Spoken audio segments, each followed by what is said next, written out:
Pengikut ajaran Nikolaus. Wahyu pasal 2 ayat 12-17. Ajaran Bileam. Dikatakan di sini bahwa di antara ketujuh jemaat yang ada di Asia, jemaat Pergamus memiliki beberapa anggota yang mengikuti doktrin Nikolaus. Orang-orang itu dikuasai hanya oleh kehendaknya untuk membangun kekayaan dan ketenaran duniawi dan tidak memiliki ketertarikan untuk menyelamatkan jiwa. Para hamba Allah secara khusus harus berhati-hati supaya jangan sampai akhirnya mengikuti ajaran Bileam ini. Bileam membuat orang-orang kudus memuja dunia dan membawa mereka kepada kehancuran. Allah memberikan kepada kita firman perjanjiannya sehingga bagi mereka yang menang, Ia akan memberikan kepada mereka mana yang tersembunyi dan batu putih. Dengan kata lain, ini juga berarti bahwa para pendeta yang mengejar dunia ini akhirnya akan kehilangan mana mereka.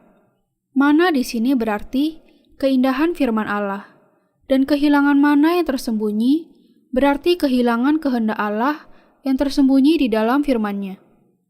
Ketika anak-anak Allah yang dilahirkan kembali mengejar dunia ini, mereka kehilangan penglihatan akan firman Allah. Ini adalah sesuatu yang sangat mengerikan.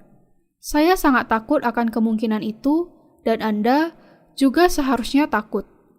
Allah mengatakan bahwa kepada mereka yang menang, Ia akan memberikan mana yang tersembunyi dan batu putih, tetapi bagi mereka yang kalah terhadap dunia dengan berkompromi kepada ketenaran atau kesenangan dunia, tidak akan menerima mana ini.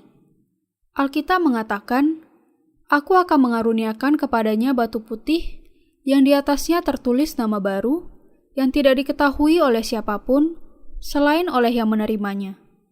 Betapa benarnya firman Allah. Mereka yang mengasihi dunia sekuler adalah mereka yang belum diselamatkan dari dosanya karena tidak percaya kepada baptisan Yesus Kristus dan darahnya di kayu salib. Orang-orang ini tidak mengenal kebenaran bahwa Kristus sudah mengampuni segala dosa mereka dengan baptisannya.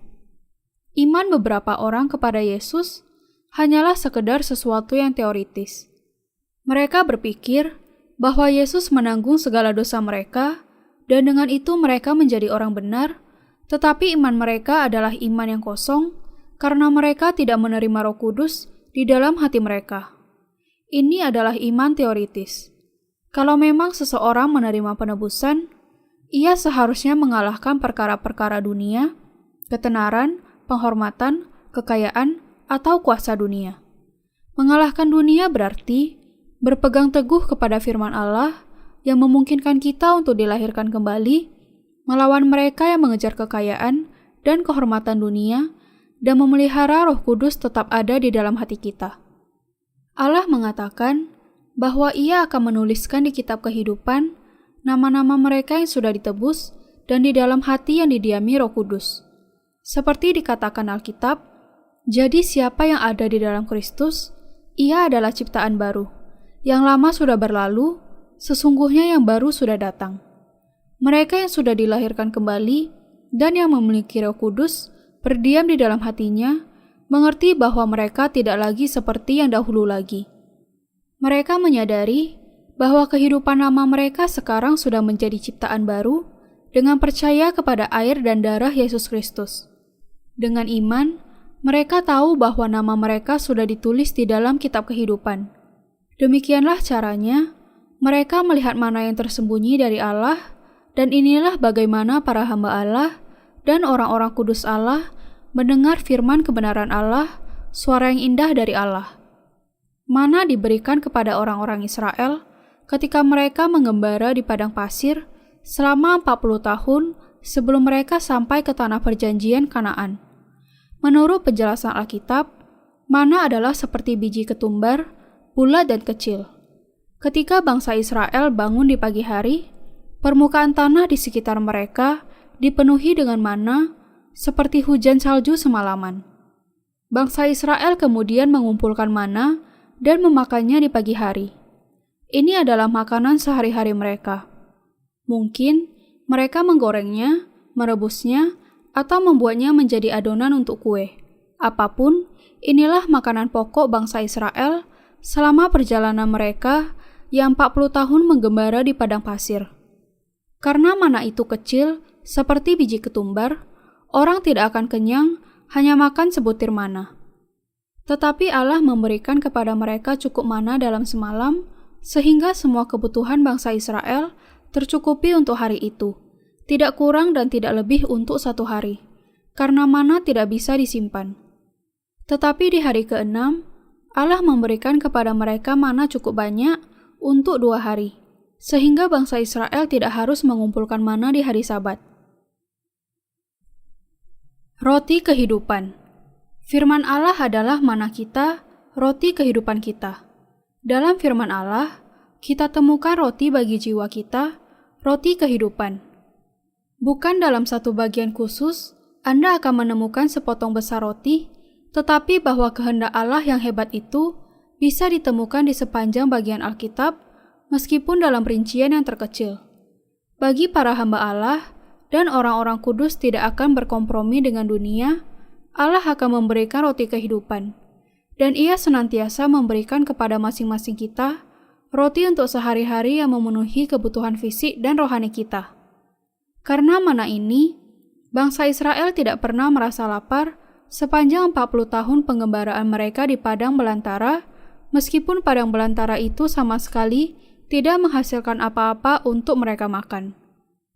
Demikian, bagi mereka yang menolak pengajaran Nikolaus, Allah sudah berjanji bahwa Ia akan memberikan mana yang tersembunyi untuk mereka makan. Kepada para hamba Allah yang tidak mengejar perkara-perkara dunia seperti kekayaan atau status, Allah memberikan firman-Nya yang indah, firman kehidupan yang memungkinkan mereka dilahirkan kembali oleh Injil air dan Roh. Kita harus membenci dan menolak pengajaran Nikolaus yang ada di dalam lingkungan Kristen zaman ini. Kita tidak boleh mengikuti iman mereka yang tidak dilahirkan kembali, dan kita harus menolak menjadi serupa dengan dunia.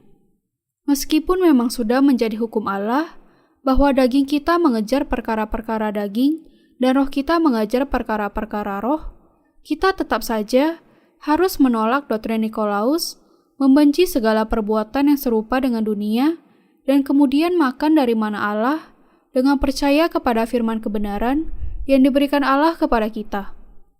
Dengan mengenal bahwa kita sekarang sudah menjadi benar dan bahwa kita sudah memiliki Roh Kudus berdiam di dalam hati kita, kita semua harus hidup oleh iman. Orang-orang yang dilahirkan kembali harus berperang melawan dunia. Mereka harus melawan pengajaran Nikolaus. Dan seperti yang Anda ketahui sendiri, banyak pendeta zaman sekarang ini yang juga mengejar kekayaan dan ketenaran sendiri, memuja diri sendiri serupa dengan dunia, dan berusaha menjadi berhasil dengan cara-cara dunia. Kita harus melawan nabi-nabi palsu itu. Kita juga memiliki daging, dan karena itu, kita juga memiliki kehendak untuk mengejar keuntungan sekuler. Tetapi mereka yang memiliki Roh Kudus di dalam kehidupannya harus tahu bahwa mereka tidak bisa mengikuti dunia ini dengan hati mereka, bahwa mereka harus menyangkal perkara-perkara dunia, dan bahwa mereka harus hidup hanya oleh iman. Kalau hati Anda menjadi sama dengan mereka yang mengikuti dunia, menyetujui iman mereka, dan mengejar dunia seperti mereka mengejarnya, Anda akhirnya akan mengikuti jalan Bileam, bergerak menuju kebinasaan yang pasti. Inilah jalan bagi kehancuran daging dan roh Anda. Kalau Anda mengikuti dunia, Anda akan kehilangan iman Anda. Allah mengatakan bahwa Ia akan memuntahkan orang yang demikian dari mulutnya. Orang-orang itu tidak akan makan mana lagi, dan akhirnya akan kehilangan imannya sepenuhnya. Alasan mengapa Allah menegur jemaat di Pergamus adalah karena anggota-anggotanya mengikuti doktrin Bileam. Allah menegur pelayan di jemaat Pergamus karena ia meskipun adalah pelayan yang dilahirkan kembali, yang hatinya didiami Roh Kudus, menghendaki untuk dikenal oleh dunia dan melayani di gereja seolah-olah ia adalah seorang yang sekuler. Bukan hanya itu, ia menanamkan kepercayaan salah yang sama di antara anggota jemaatnya dan menyesatkan mereka. Pelayan yang demikian tidak lebih baik dibandingkan dengan para pendeta yang tidak dilahirkan kembali. Dengan bagian ini, Allah sudah mengeluarkan sebuah peringatan yang sangat jelas dan keras kepada para pelayan Allah yang ketertarikannya hanya berkisar kepada pencapaian sekuler dan memperkaya perbendaharaan gereja. Sebab itu bertobatlah. Jika tidak demikian, aku akan segera datang kepadamu dan aku akan memerangi mereka dengan pedang yang di mulutku ini. Iman yang membawa Anda kepada kebinasaan. Apa yang terjadi kalau ada manusia yang melawan Allah? Anda tidak perlu memikirkannya dalam waktu lama. Pasti ini akan menjadikan kebinasaannya untuknya sendiri. Yang dimaksud dia yang memakai pedang yang tajam dan bermata dua adalah bahwa firman Allah merupakan pedang yang tajam dan bermata dua. Tidak peduli siapapun Anda, kalau Anda terpukul oleh firman Allah, pasti Anda akan mati. Firman Allah adalah pedang yang penuh kuasa, yang bisa menusuk amat dalam, sampai memisahkan jiwa dan roh, sendi-sendi dan sumsum. Ibrani pasal 4 ayat 12. Dia juga bisa mengerti apa pikiran dan maksud yang ada di dalam hati, sehingga manusia bisa mengenakan penebusan yang ditawarkan oleh air dan darah Yesus Kristus. Ada orang-orang yang ketika percaya kepada Yesus, tetapi jatuh ke dalam jebakan legalisme, dan sebagai akibatnya, ia kalah oleh kematian karena hukum Taurat. Untuk menghindar dari akibat yang mengerikan ini, kita harus melawan dan mengalahkan iman dunia yang demikian. Pekerja Allah harus mengalahkan pengajaran palsu, dan mereka juga harus yakin kalau domba-domba mereka tidak terjerat ke dalam tipu daya yang demikian. Siapa saja yang mengasihi dunia ini akan jatuh ke dalam jebakannya, akan melihat bahwa imannya akan hilang. Banyak gereja sekarang lebih cocok disebut bisnis dibandingkan dengan gereja. Ini menyedihkan, tetapi penyebutan yang sangat menyentuh. Mengapa gereja-gereja itu kemudian akhirnya diperlakukan sebagai bisnis? Karena gereja zaman sekarang terlalu sibuk mengejar dunia. Menjadi yang pertama dalam mengikuti dan memuja nilai-nilai duniawi. Saya tidak mengatakan tentu saja bahwa orang-orang yang sudah dilahirkan kembali sama sekali tidak memiliki keinginan daging. Bahkan orang percaya yang sudah percaya memiliki juga keinginan daging. Tetapi keinginan daging ini bisa dikendalikan dengan imannya.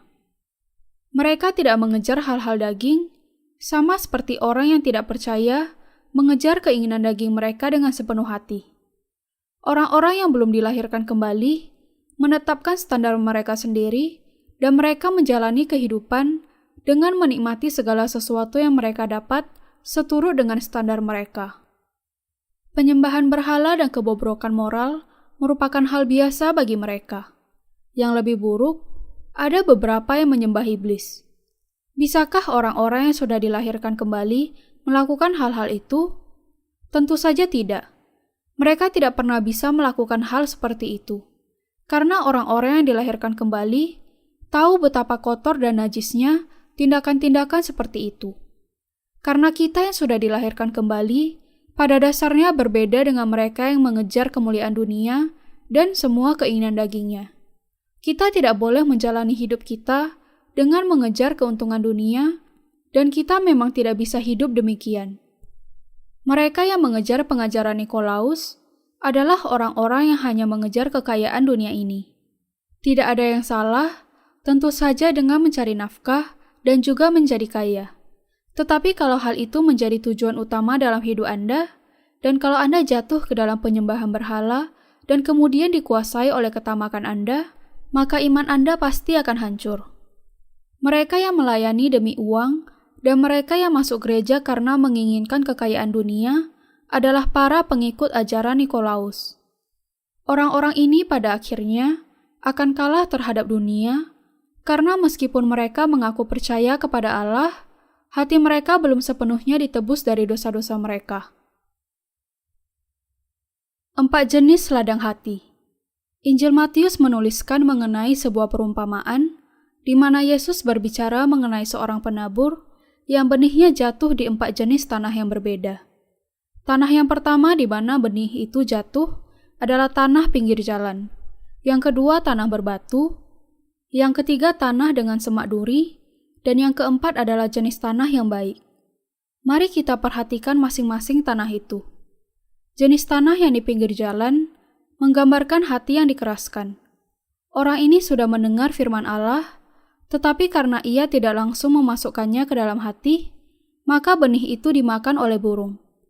Dengan kata lain, karena orang itu hanya melihat secara intelektual kepada firman keselamatan yang sebenarnya bisa membuat ia dilahirkan kembali oleh air dan roh, maka burung atau iblis menggerutnya dan imannya bahkan tidak mulai bertumbuh. Apa kemudian arti dari tanah yang berbatu? Ini menunjuk kepada mereka yang menerima firman itu dengan senang, tetapi tidak bertahan lama karena mereka tidak punya akar dalam tanah yang dangkal saja. Mereka yang menerima benih di semak belukar, sebaliknya, menunjuk kepada mereka yang mengizinkan dunia ini dan tipu daya kekayaan menghimpit firman yang sudah mereka terima dengan sukacita pada awalnya. Yang terakhir, mereka yang menerima benih di tanah yang baik adalah mereka yang menghasilkan buah-buah di dalam hati mereka dengan sepenuhnya menerima firman Allah dan mengikutinya. Jenis tanah yang mana yang melambangkan keadaan hati Anda? Kalau hati Anda seperti tanah yang di pinggir jalan, yang sama sekali tidak siap dijadikan tempat bertumbuhnya firman Allah, maka benih itu akan dirampas atau dimakan oleh burung, dan membuat berkat dari firman itu menjadi sama sekali tidak ada gunanya untuk Anda. Kita harus menyadari bahwa karena kita adalah benih dosa, maka kalau bukan karena firman Allah, kita tetap saja sama sekali tidak ada hubungannya dengan Dia. Kalau di lain pihak, hati kita seperti tanah yang berbatu, maka benih firman tidak akan bisa berakar dan tidak akan bisa bertahan apabila ada badai, angin, atau kekeringan. Orang-orang ini perlu mengubahkan ladang mereka. Tidak peduli bagaimanapun senangnya mereka pada awalnya menerima firman Allah, kalau itu tidak bisa bertumbuh dan bahkan bisa layu meskipun hanya ada sedikit bahaya saja, maka penerimaan yang pertama mereka tidak akan ada gunanya sama sekali. Kita juga harus mengatasi hati yang bersemak duri. Kita harus melawan dan memangkas semua semak duri yang mengancam kehidupan kita. Kalau Anda membiarkannya, maka semak duri itu akan menutupi kita dan dalam sekejap akan menghalangi kita mendapatkan sinar matahari. Karena tidak menerima sinar matahari dan kehilangan tanah subur karena himpitan semak duri itu, maka bibit firman itu kemudian akan mati. Ketika kita menghadapi pencobaan dan kesusahan di dalam kehidupan kita harus dengan berani mengatasinya. Kita harus melawan semak duri yang menghalangi jalan kita dan menutupi wajah kita itu dengan segenap kekuatan kita, seolah-olah itu menyangkut hidup dan mati kita. Ketika kekayaan dunia ini menghalangi kita, atau kalau ketenarannya mengancam kita harus melawan semuanya dan mengalahkannya. Karena kekhawatiran dunia dan ketamakannya mematikan jiwa kita harus selalu mengatasinya. Ketika kita hidup dalam kehidupan rohani yang berkemenangan, tubuh dan jiwa kita akan bertumbuh karena ia akan menerima sinar matahari dan makanan sehat dari Allah. Bagi orang-orang kudus yang dilahirkan kembali dan para hamba Allah, senantiasa ada peperangan melawan dunia ini. Karena itu, kita tidak boleh mengikuti ajaran Nikolaus. Para pengikut Nikolaus dikatakan sudah sangat terlibat dalam pelayanan kepada umum. Tetapi dalam pelayanan kepada umum di dunia ini, bukanlah peranan yang paling utama untuk gereja. Menjadi salah besar kalau menganggap bahwa tujuan utama bagi gereja adalah pelayanan sosial. Tolak dengan berani. Allah mengatakan bahwa kita adalah garam dunia. Apa artinya? Ketika Allah mengatakan bahwa kita adalah garam dunia, itu berarti bahwa kita dibutuhkan oleh dunia ini.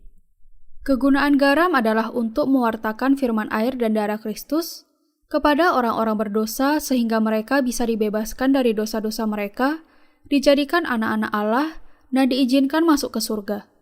Sama seperti garam dibutuhkan untuk memberikan rasa, dunia membutuhkan orang-orang benar yang dilahirkan kembali sebagai garamnya. Orang-orang benar yang dilahirkan kembali, dengan kata lain harus mewartakan firman air dan roh, dan membimbing orang-orang itu kepada penebusan. Kita harus menggenapi peranan kita sebagai garam dan menolong orang-orang itu supaya dilahirkan kembali. Kita harus mengubahkan orang-orang berdosa menjadi orang-orang benar. Apa gereja Allah yang sejati? Gereja Allah yang sejati adalah tempat di mana orang-orang berkumpul untuk memuji Dia, di mana mereka menyembah Dia, dan di mana mereka berdoa kepadanya. Ketika cobaan datang, hamba Allah harus bisa menahannya. Orang-orang kudus juga harus bisa menahan cobaan dunia yang asalnya dari iblis. Iblis bisa jadi mencobai Anda. Lupakan imanmu. Aku akan membuatmu menjadi orang kaya. Engkau tidak perlu datang ke gereja yang dilahirkan kembali itu. Datanglah ke salah satu gereja milikku, dan aku bahkan akan menjadikan engkau sebagai penatua. Tetapi karena iblis selalu berusaha membuat orang benar tersandung dan memasukkannya ke dalam jebakan, kita harus selalu siap untuk melawan dan mengalahkan iblis sehingga kita bisa mempertahankan iman kita sampai kepada akhirnya. Mereka yang memiliki iman yang palsu sering berusaha untuk mendapatkan penebusan melalui hal-hal materi. Mereka tergoda oleh uang dan ketenaran.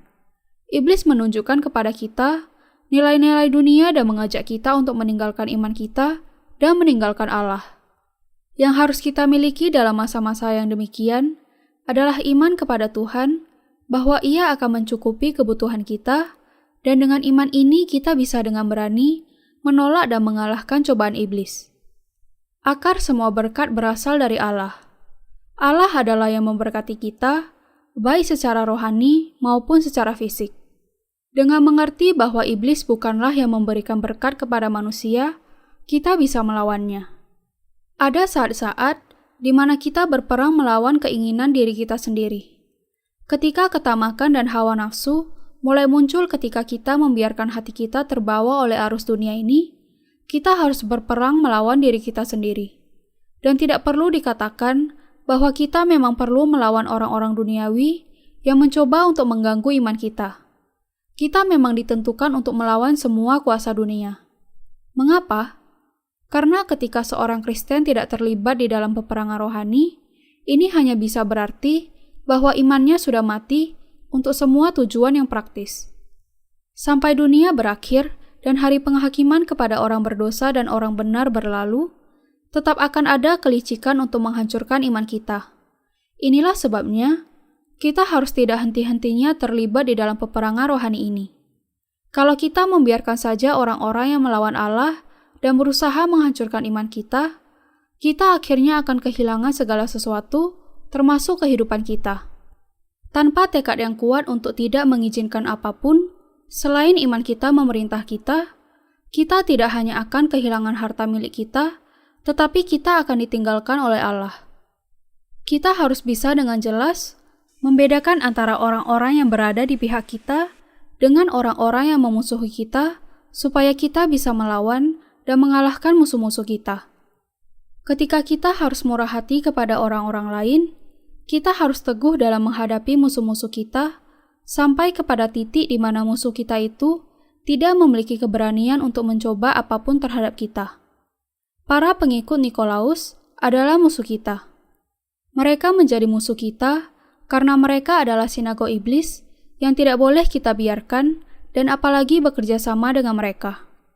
Kita yang sudah diampuni dari segala dosa kita tidak boleh membiarkan para pengikut Nikolaus yang menyembah berhala dan hanya mencari keuntungan materi saja. Dan kita justru harus menetapkan diri kita untuk melayani Tuhan dan pekerjaan kebenarannya dalam membangun kerajaan Allah di dunia ini. Cari dahulu kerajaan Allah. Yesus mengatakan kepada kita, cari dahulu kerajaan Allah dan kebenarannya, yang menekankan kepada kita pentingnya melakukan pekerjaan Allah sebelum melakukan pekerjaan daging kita.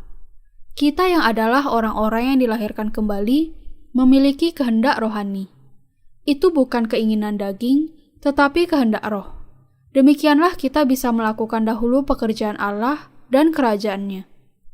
Kita melayani Allah terlebih dahulu, tetapi juga melakukan pekerjaan daging.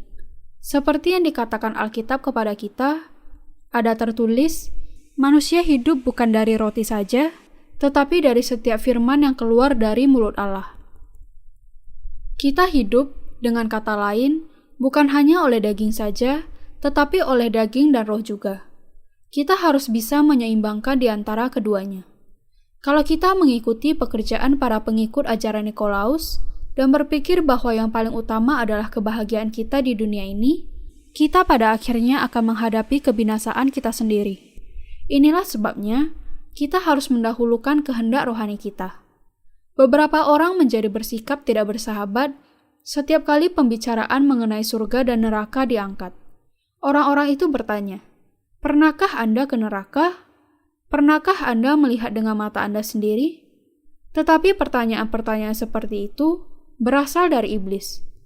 Bukan hanya orang-orang awam yang bersikap demikian, tetapi juga banyak pendeta yang menghabiskan waktu bertahun-tahun untuk belajar teologi melayani jemaatnya tanpa merasa yakin mengenai surga dan pemahaman mengenai dilahirkan kembali. Ini keadaan yang sangat disayangkan dan menyedihkan. Karena para pelayan yang tidak memiliki keyakinan dan juga tidak dilahirkan kembali, tidak akan bisa memimpin orang-orang yang tidak memiliki pemahaman tentang Allah untuk dilahirkan kembali.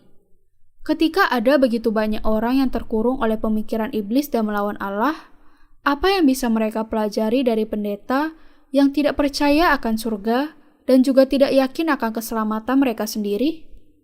Yang dimaksud dengan di tempat tahta iblis adalah bahwa sekarang iblis berkuasa atas seluruh dunia ini.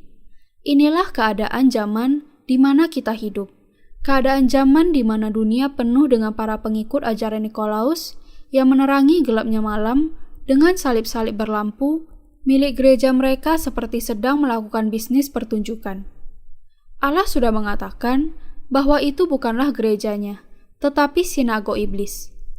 Dunia sekarang penuh dengan orang yang tidak terhitung, yang terjebak oleh pemikiran iblis dan mengejar ketamakan dunia, berpura-pura melayani, menghadiri gereja, dan memanggil nama Allah.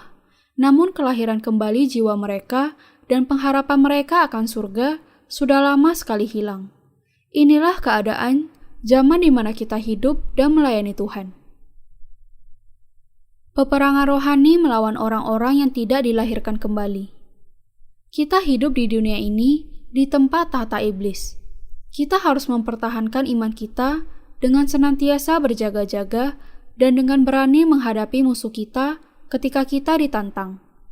Sampai hari kedatangan Tuhan kita harus dengan sangat berhati-hati berjaga-jaga dan memelihara batu putih kita, dengan percaya kepada Injil yang memungkinkan kita untuk dilahirkan kembali dengan air dan roh itu. Kita harus hidup dengan makan mana firman Allah. Untuk itu, kita harus melawan dan mengalahkan para pengikut ajaran Nikolaus. Kita harus menolak mereka. Kita tidak boleh mendekat kepada orang-orang yang hanya mengejar uang dan ketenaran dunia. Meskipun kita bisa memahami dan memaafkan kelemahan mereka, kita tidak boleh memecahkan roti bersama mereka yang melawan kebenaran dan yang hawa nafsunya hanya tentang uang. Terlebih lagi, jangan sampai kita melakukan pekerjaan Allah bersama orang-orang yang demikian. Di manakah nama-nama orang-orang yang sudah dilahirkan kembali dengan percaya kepada Injil air dan roh dituliskan? Semuanya dituliskan di dalam kitab kehidupan. Apa kemudian artinya menuliskan nama baru di batu putih itu? Itu berarti bahwa kita menjadi anak-anak Allah. Ada juga tertulis bahwa tidak ada seorang pun yang mengetahui nama itu selain oleh yang menerimanya. Ini berarti bahwa tidak ada seorang pun kecuali mereka yang dilahirkan kembali dengan percaya kepada Injil air dan roh mengetahui mengenai keselamatan dari Yesus. Orang-orang berdosa yang tidak mengetahui cara untuk menjadi orang-orang benar, yaitu hanya mereka yang menerima nama baru dari Yesus, yang mengetahui bagaimana dosa-dosa mereka dihapuskan. Kita harus melawan para pengikut ajaran Nikolaus, bukan melawan orang-orang lain, tetapi para pengikut ajaran Nikolaus. Yang menjadi inti bagian di atas adalah bahwa kita harus mengalahkan para pengikut ajaran Nikolaus yang meskipun percaya kepada Allah dan mengenal firman kebenaran, masih terus tidak taat serta menolak firman Allah dan hanya mengejar uang, keuntungan material, kekayaan, dan ketenaran dagingnya. Kita juga harus berjuang melawan diri kita sendiri. Kalau kita tidak mengikuti Allah karena kesia-siaan atau kesombongan kita harus melawan hati yang demikian. Dan kita juga harus terlibat di dalam perjuangan rohani, melawan mereka yang mengaku percaya kepada Yesus tanpa dilahirkan kembali. Meskipun kenyataannya, kita sudah kehilangan kemuliaan Allah, Tuhan sudah menyelamatkan kita dengan air dan darah-Nya. Kita harus menyandarkan iman kita dengan percaya kepada firman ini dan menjalani kehidupan sebagai hamba Allah, mengucapkan syukur kepada-Nya karena keselamatan yang sempurna yang diberikannya kepada kita. Kita harus terlebih dahulu mencari kerajaan Allah dan kebenaran-Nya. Mari kita mengalahkannya dengan melawan sampai akhir dengan iman kita. Mereka yang mengalahkan akan diberi mana. Kasus hilangnya manusia yang terbesar di dalam sejarah manusia akan terjadi pada saat pengangkatan yang akan datang. Pada saat yang sama, kedatangan Yesus yang kedua kali adalah isu yang paling menarik perhatian bagi semua yang percaya kepada Kristus. Beberapa orang mungkin berpikir, akan ada hilangnya orang-orang kudus pada saat yang bersamaan ketika pengangkatan itu. Ketika orang-orang yang sedang melakukan berbagai kegiatan kehidupan tiba-tiba lenyap, dari pilot sampai kondektur sampai supir taksi, dunia akan dipenuhi dengan berbagai macam kecelakaan dan malapetaka. Ada pesawat yang berjatuhan dari angkasa, kereta api yang keluar jalur, dan jalanan yang akan dipenuhi dengan kecelakaan lalu lintas. Sebuah buku yang didasari kepada kisah itu, yang berjudul Rapture, pernah menjadi buku terlaris beberapa saat yang lalu. Orang-orang itu percaya bahwa orang-orang kudus akan lenyap tanpa bekas ketika ia diangkat. Jadi, mereka bukan saja bertobat dan mempersiapkan diri untuk pengangkatan itu, tetapi bahkan ada yang sampai berhenti dari sekolah dan pekerjaan mereka. Sebuah fenomena yang sama sekali tidak lucu. Beberapa saat yang lalu, sebuah denominasi yang menganut ajaran pengangkatan pretribulasi mengajak anggotanya untuk memberikan semua hartanya kepada gereja dan hanya menunggu datangnya hari pengangkatan seperti yang dinubuatkan oleh pemimpinnya. Tentu saja, hari yang dinubuatkan dan yang mereka nantikan dengan sangat bersemangat akhirnya berlalu seperti hari-hari yang lainnya. Semua penantian itu sia-sia. Segala sesuatu yang mereka percayai dan nantikan dengan tulus pada akhirnya terbukti hanya sekedar dusta belaka. Tetapi beberapa di antara mereka dengan gigih menyatakan bahwa sebuah hari yang lain di tahun 1999 sebagai hari pengangkatan mereka dan kemudian menanti serta menanti. Namun, seperti sebelumnya, mereka juga terbukti akhirnya ditipu oleh dusta. Para pemimpin mereka yang kemudian merasa malu atas tidak digenapinya nubuat mereka, memutuskan untuk tidak pernah lagi menentukan tanggal kedatangan Kristus. Kita bisa melihat dari kejadian itu, betapa ajaran pengangkatan pretribulasi itu sama sekali bukan berasal dari firman Allah. Pokok yang terpenting di dalam kitab Wahyu adalah kedatangan Yesus kedua kali dan pengangkatan orang-orang kudus. Bagi semua orang Kristen yang setia, saatnya ketika Kristus kembali ke dunia ini dan mengangkat orang-orang yang percaya kepadanya ke angkasa adalah pengharapan dan penantian yang terbesar. Bahkan, sangat masuk akal bagi orang Kristen untuk dengan bersungguh-sungguh menantikan kembalinya Kristus dengan iman mereka. Siapa saja yang sungguh-sungguh percaya kepada Yesus harus menantikan hari kembalinya Tuhan dengan penuh penantian dan kesungguhan. Lebih baik memiliki iman yang menantikan kedatangan Tuhan kedua kali dan pengangkatan dibandingkan dengan mereka yang tidak menantikan sama sekali. Kekeliruan dari orang-orang yang suka menentukan akhir zaman secara apokaliptik, yaitu karena mereka menentukan hari yang khusus bagi pengangkatan mereka. Sebagai dasar dari perhitungan mereka, banyak di antara mereka yang salah menafsirkan nubuat 77, masa yang tertulis di dalam Daniel 9, dan yang juga di kitab Zakaria, dan kemudian menetapkan sendiri tanggal bagi mereka. Paulus mengatakan di dalam 1 Tesalonika pasal 4, bahwa ketika Kristus datang ke dunia ini, orang-orang kudus akan diangkat bersama dia di angkasa untuk bertemu dengannya. Karena itu, Sangat layak bahwa mereka yang dengan tulus percaya kepada Yesus akan menantikan hari datangnya pengangkatan mereka. Tetapi memperhitungkan dan menentukan suatu hari khusus bagi pengangkatan adalah sesuatu yang sangat salah. Karena itu, adalah perwujudan dari kesombongan pribadi yang mengabaikan hikmah Allah. Salah besar kalau mencoba untuk memecahkan dan memahami nubuatan di dalam Alkitab dengan rumus matematika buatan manusia. Kapan kemudian pengangkatan yang sesungguhnya akan terjadi? Wahyu pasal 6 berbicara mengenai pengangkatan orang-orang kudus, dan menurut hal itu, pada masa keempat dari ketujuh masa yang ditentukan Allah, yaitu di masa kuda hijau kuning, akan ada kemartiran dari orang-orang kudus, dan setelah itu akan datang masa pengangkatan pada masa yang kelima. Pengangkatan orang-orang kudus dijelaskan secara terperinci, dan memang hal itu akan menjadi kenyataan ketika masanya tiba. Allah sudah merancangkan 7 masa bagi manusia. Yang pertama adalah masa kuda putih. Ini adalah masa di mana Injil air dan roh dimulai dan dilanjutkan sampai kemenangannya. Masa yang kedua adalah masa kuda merah. Masa ini menandai dimulainya masa iblis. Masa yang ketiga adalah masa kuda hitam, ketika dunia akan diserang oleh kelaparan, baik secara fisik maupun rohani. Masa yang keempat adalah masa kuda hijau kuning. Ini adalah masa di mana antikristus akan muncul dan orang-orang kudus akan dijadikan martir. Masa yang kelima adalah masa di mana orang-orang kudus akan dibangkitkan dan diangkat setelah mereka menjadi martir. Masa yang keenam mengikuti masa dihancurkannya ciptaan yang pertama, yaitu dunia ini, oleh Allah yang kemudian akan diikuti oleh masa yang ketujuh, di mana Allah akan membuka kerajaan 1000 tahun dan langit dan bumi baru untuk hidup bersama-sama dengan orang-orang kudusnya sampai selamanya.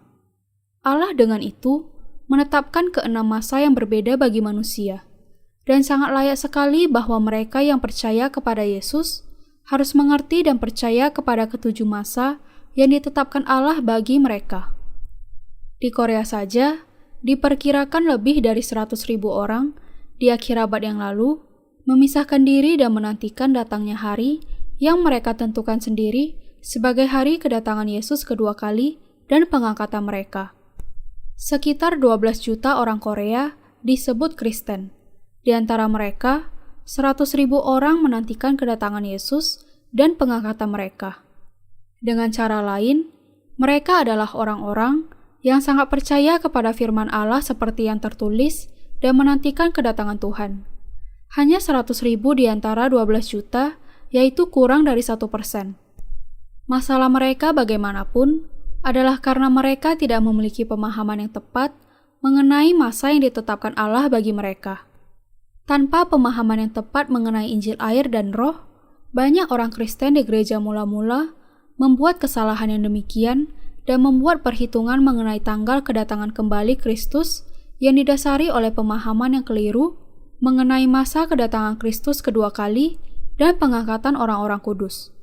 Karena itu, Rasul Paulus memperingatkan mereka, supaya kamu jangan lekas bingung dan gelisah, baik oleh ilham roh, maupun oleh pemberitaan atau surat yang dikatakan dari kami, seolah-olah hari Tuhan telah tiba. 2 Tesalonika pasal 2 ayat 2. Kalau diperhatikan sejarahnya, banyak yang meneruskan ketidakmengertian mereka akan rancangan Allah dan terus menetapkan tanggal yang salah dalam kesia-siaan. Saya percaya bahwa ada keperluan untuk memperbaiki iman mereka yang salah itu. Tetapi saya tidak memiliki keinginan untuk menegur mereka secara keras. Saya hanya ingin memperbaiki kepercayaan mereka. Mengapa? Karena kegagalan mereka adalah karena ketidakmengertian mereka mengenai ketujuh masa yang ditetapkan Allah bagi manusia. Mereka salah perhitungan mengenai kedatangan Yesus kedua kali karena mereka salah mengerti dan salah menerapkan angka-angka yang tertulis di dalam Alkitab dan hanya memandang semuanya itu dalam ukuran manusia. Kesalahpahaman ini belum lazim di Korea, tetapi sudah cukup tersebar di seluruh bagian dunia yang lain. Para pemimpin gereja dari berbagai penjuru dunia, beberapa di antaranya cukup terkenal, sudah membuat kesalahan yang demikian. Hati saya rindu untuk memberikan kesaksian mengenai rancangan Allah kepada mereka yang sudah percaya kepada Yesus dan menantikan tanggal pengangkatan menurut penetapan mereka sendiri, supaya mereka memiliki pemahaman yang tepat dan bukan yang keliru mengenai rancangan Allah bagi mereka. Saya hanya berharap agar mereka juga akan pada kenyataannya diberi juga berkat pengangkatan oleh Allah. Pengangkatan yang sebenarnya oleh Allah akan datang setelah masa kuda hijau kuning dan kemartiran orang-orang kudus terjadi. Ketika masa 7 tahun kesengsaraan besar dimulai di masa kuda hijau kuning ini, Antikristus akan bangkit sebagai pemimpin dunia yang paling berkuasa dan akan menguasai dunia. Antikristus akan mulai menganiaya orang-orang kudus ketika masa kesengsaraan besar dimulai, yang akan meningkat intensitasnya pada paruh pertama dari masa kesengsaraan besar, yaitu 3,5 tahun yang pertama, sampai mencapai puncaknya pada pertengahan masa 7 tahun itu. Inilah saat orang-orang kudus menjadi martir dalam mempertahankan iman mereka. Dan ini akan dengan segera diikuti oleh masa yang ke-6, ketika orang-orang kudus akan dibangkitkan dan diangkat. Mereka yang percaya kepada Yesus harus mengerti masa-masa ini dengan baik.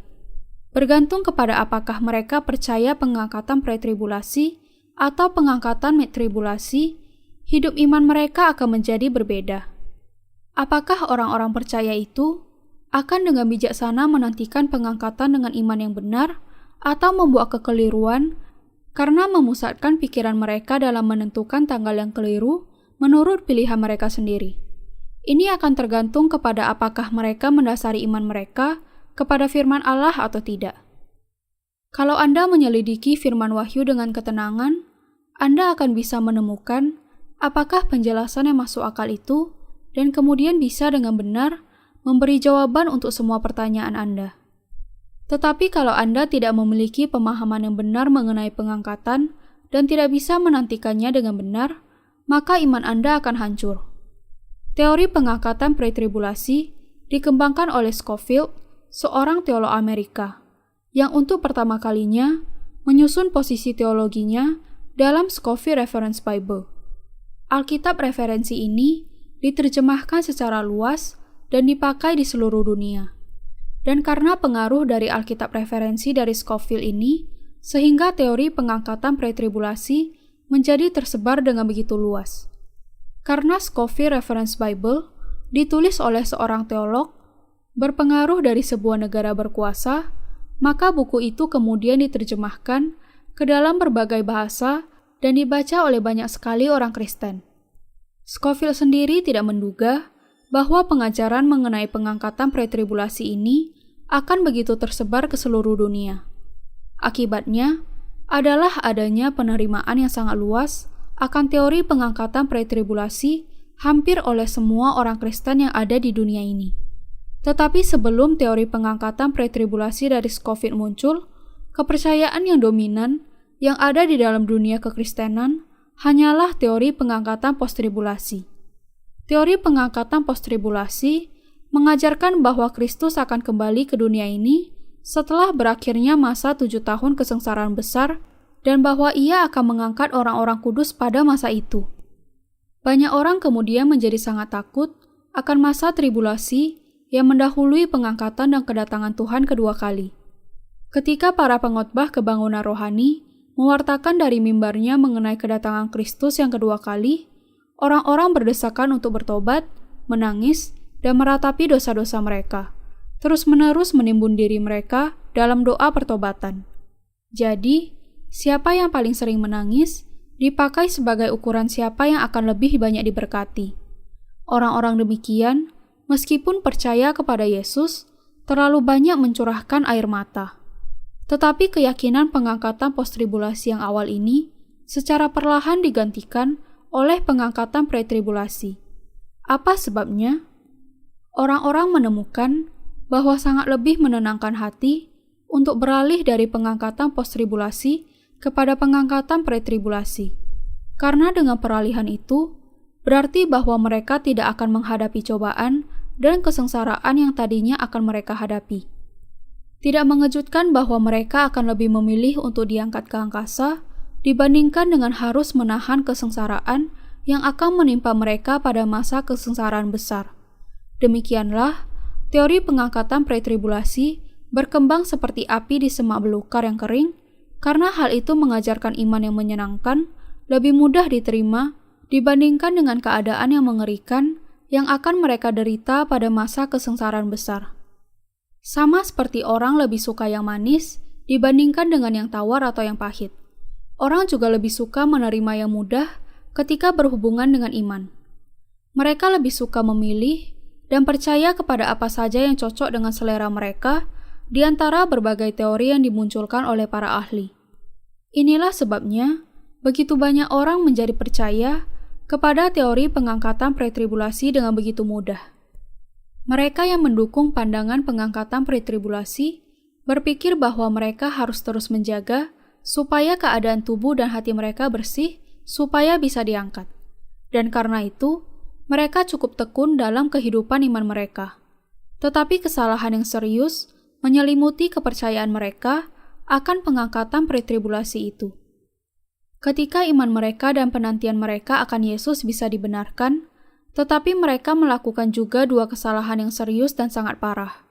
Pertama, karena tidak percaya kepada Injil air dan Roh, mereka menantikan Tuhan ketika masih memiliki dosa di dalam hati mereka.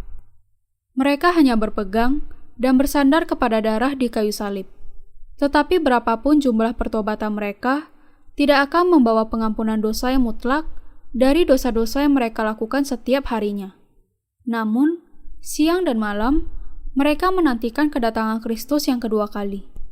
Mereka berkumpul di dalam gereja mereka untuk bertobat dari dosa-dosa mereka, untuk berdoa dan menyanyikan pujian sepanjang malam, bersekutu di dalam penantian mereka akan pengangkatan. Tidak ada yang salah dengan kenyataan bahwa mereka menantikan dan merindukan pengangkatan mereka. Tetapi mereka membuat kesalahan besar dengan menantikan tanpa iman yang benar, yaitu mereka tidak percaya kepada Injil air dan Roh, satu-satunya iman yang bisa memampukan kita berdiri di hadapan Allah sebagai anak-anak-Nya. Kesalahan mereka yang kedua adalah bahwa mereka menentukan suatu tanggal tanpa pemahaman yang benar mengenai rancangan Allah. Ini tidak hanya membuat orang-orang percaya menantikan dalam kesia-siaan, tetapi juga mengakibatkan berbagai kekacauan di dunia ini dan hanya menimbulkan kesan yang buruk bagi kekristenan, dan reputasi itu tersebar di antara orang-orang yang tidak percaya. Karena dua kesalahpahaman ini, ketika pengangkatan yang dengan sangat tekun mereka nantikan itu tidak kunjung menjadi kenyataan, hal itu justru akan membuat banyak orang berpikir buruk mengenai pengangkatan dan mendorong mereka semakin jauh dari kebenaran. Sekarang, ketika saatnya sangat tepat untuk berbicara mengenai kedatangan Kristus yang kedua kali, dan ketika kedatangannya sudah sangat dekat, hampir tidak ada lagi yang membicarakannya. Semua itu karena kegagalan dari beberapa orang yang salah arah. Bagian yang sedang kita diskusikan ini adalah apa yang dituliskan Allah kepada malaikat jemaat di Pergamus melalui Yohanes. Allah memuji para pelayan jemaat dan orang-orang kudus yang mempertahankan iman mereka sampai akhir dengan kemartiran mereka. Tetapi pujian Allah ini disertai juga dengan beberapa teguran. Karena di antara anggota jemaat itu, ada yang mengejar dunia ini. Inilah sebabnya Allah memerintahkan supaya jemaat itu bertobat. Dan sebabnya, Ia mengatakan bahwa kalau tidak bertobat, maka Ia akan segera datang dan menghukum jemaat itu. Kita perlu memperhatikan di sini akan apa yang dikatakan Allah melalui Yohanes kepada ketujuh jemaat di Asia secara umum. Siapa bertelinga, hendaklah ia mendengarkan apa yang dikatakan Roh kepada jemaat-jemaat. Ini berarti bahwa Allah menekankan bahwa Ia mengatakan kebenarannya kepada orang-orang kudus dan orang-orang melalui jemaat dan para hambanya. Dan yang lebih jelas, Allah mengatakan kepada jemaat di Pergamus, siapa bertelinga, hendaklah ia mendengarkan apa yang dikatakan Roh kepada jemaat-jemaat. Barang siapa menang, kepadanya akan kuberikan dari mana yang tersembunyi, dan aku akan mengaruniakan kepadanya batu putih yang di atasnya tertulis nama baru, yang tidak diketahui oleh siapapun selain oleh yang menerimanya. Saya akan memberi penekanan kepada bagian barang siapa menang, kepadanya akan kuberikan mana yang tersembunyi. Ini berarti bahwa mereka yang sungguh-sungguh menantikan Tuhan harus menang atas musuh-musuh Allah. Ini berarti bahwa mereka harus berjuang melawan mereka yang mengikuti dunia ini, dan bahwa mereka harus memisahkan diri dari orang-orang yang mengasihi dunia. Mereka yang mengikuti Bileam adalah orang-orang yang mengikuti nabi-nabi palsu. Allah mengatakan bahwa orang-orang itu hanya mengejar kekayaan dunia dalam ketamakan dosa mereka dan menyebut mereka sebagai para pengikut ajaran Bileam. Tidak semua jemaat itu jemaat Allah. Banyak para pemimpin jemaat zaman ini menerima bahwa Yesus itu anak Allah, tetapi mereka tidak percaya bahwa Ia adalah Allah. Ada banyak yang bahkan tidak percaya kalau Yesus itu yang menciptakan dunia ini. Dan lagi, banyak orang datang ke gereja hanya supaya mereka diberkati secara rohani. Terlalu banyak pemimpin jemaat yang mengatakan kepada anggotanya bahwa mereka akan diberkati kalau mereka memberi lebih banyak lagi kepada gereja. Karena tertipu oleh pengajaran palsu seperti itu, banyak orang percaya yang sungguh-sungguh mengira bahwa besarnya mereka memberikan sesuatu kepada gereja adalah perwujudan dari iman mereka. Hanya dengan memberi persembahan serta datang ke gereja secara rutin, banyak yang kemudian dianggap sebagai orang percaya yang beriman. Dan juga, beberapa di antara mereka bahkan diberi kedudukan sebagai pemimpin di dalam jemaat, seperti sebagai diaken atau penatua, hanya karena kehadiran mereka di gereja dan pelayanan mereka di sana, dan mau memberi persembahan dalam jumlah yang besar. Semua itu adalah cara Bileam, yaitu yang harus kita hentikan. Kita harus melawan iman yang demikian. Kalau Anda sungguh-sungguh ingin makan mana yang tersembunyi itu, Anda harus terlebih dahulu melihat dengan jelas apakah jemaat di mana Anda bergabung sungguh-sungguh mentaati firman Allah atau tidak. Kalau tidak, maka Anda harus melawan dan menang atasnya. Hanya dengan itu, Anda bisa diberi makanan kebenaran air dan roh, firman Allah yang sejati. Hanya dengan makan dari firman air dan roh, mana yang tersembunyi, Anda bisa dilahirkan kembali, dan hanya dengan dilahirkan kembali, Anda bisa terus makan firman kebenaran yang diberikan oleh Allah. Dengan cara ini, orang-orang yang dilahirkan kembali bisa mendiskusikan apakah firman Allah itu diberi makan dengan apa yang mereka dengar, lihat, dan bagi di dalam persekutuan itu. Kalau Anda dengan tulus ingin diangkat oleh Allah, kalau Anda sungguh-sungguh ingin dilahirkan kembali, maka bodoh sekali kalau Anda tetap hadir dalam jemaat yang hanya namanya saja. Dengan hadir di gereja yang bukan milik Allah, maka Anda tidak akan bisa diberi makan firman kehidupan yang sejati, tidak peduli sampai berapa lama Anda ada di dalam gereja itu, 100 tahun, 1000 tahun, atau bahkan lebih. Tidak ada yang menempatkan Anda di jalan yang benar menuju keselamatan Anda. Orang-orang yang demikian tidak hanya tidak akan bisa dilahirkan kembali oleh iman, tetapi akan membuat kesalahan yang bodoh dalam menantikan pengangkatan mereka tanpa memenuhi persyaratannya, yaitu tanpa dilahirkan kembali. Iman yang seperti ini hanyalah iman yang salah. Tidak peduli bagaimana semangatnya Anda menantikan kedatangan Kristus, tidak peduli bagaimanapun Anda mengasihi Tuhan di dalam hati Anda, tidak peduli bagaimana Anda siap menyerahkan hidup Anda kepada Kristus, semuanya itu tidak akan ada gunanya. Orang-orang yang demikian tidak akan pernah bertemu Tuhan. Kasih mereka kepada Allah hanya akan berakhir kepada kasih bertepuk sebelah tangan saja. Inilah sebabnya Allah mengatakan kepada ketujuh jemaat di Asia, "Barang siapa menang, kepadanya akan kuberikan dari mana yang tersembunyi." Allah tidak mengatakan bahwa kita bisa memiliki firman kebenarannya tanpa ada pergumulan. Kalau kita tidak berjuang melawan dan menang atas para pendusta, kita tidak akan bisa makan mananya firman kehidupan itu. Tidak peduli bagaimanapun setianya Anda hadir di gereja Anda, kalau Anda tidak mengenal kebenaran, itu berarti bahwa apa yang Anda ketahui selama ini hanyalah dusta belaka. Anda harus melepaskan diri dari dusta itu dengan melawan dan mengalahkan semuanya itu dalam pencarian Anda akan kebenaran. Hanya ketika Anda bertemu dengan kebenaran ini dengan menemukan gereja yang memberi kesaksian mengenai firman Allah dan memberitakan Injil air dan roh, maka Anda akan bisa makan mana kehidupan. Kita tidak memiliki apa-apa yang menghambat kita menerima ke dalam hati kita firman kebenaran Injil air dan roh. Hati mereka yang mewartakan dan mendengar firman Injil air dan roh ini dipersatukan dan Roh Kudus berdiam di dalam hati mereka. Allah sudah berjanji bahwa Ia akan memberikan mana yang tersembunyi darinya kepada mereka yang menang. Dan karena itu, kita harus mengalahkan iblis dalam perjuangan kita melawan dia, dan melawan serta mengalahkan semua pendusta. Kalau Anda menginginkan kehidupan kekal, Anda harus sungguh-sungguh dilahirkan kembali. Dan kalau Anda ingin diangkat oleh Allah, Anda harus memiliki iman yang benar. Anda harus berjuang dan mengalahkan banyak pendusta di dunia ini dan juga para pendusta yang ada di dalam dunia kekristenan.